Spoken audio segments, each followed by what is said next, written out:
దేవుని దగ్గర ఇంకా ఎక్కువ కృప మనం పొందినట్లు మన స్వీయ విషయాలలో దీనులం అయిపోదాం. ఇంకా మన అయోగ్యతను, అనర్హతను గుర్తించి దేవునికి దగ్గర అవుదాం. దేవుని కృపను ప్రేమిద్దాం, దేవుని కృపను గనపరుద్దాం, దేవుని కృప యొక్క ఔన్నత్యాన్ని ఎత్తి మాట్లాడదాం. కొంతమంది మాట వరుసగా దేవుని కృపను బట్టి అన్నయ్య, దేవుని కృపను బట్టి అంటుంటారు, కానీ మాట వరుసకే.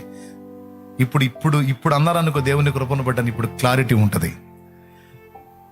అంతకుముందేమో మాట వరుసగా అనేవాళ్ళు, దేవుని కృపను బట్టి అన్నయ్య, దేవుడి కృపను బట్టి ఇట్లా చేశాడు, దేవుని కృపను బట్టి అట్లా చేశాడని ఆశువుగా అదొక అలవాటు మాటగా వాడేవాళ్ళు.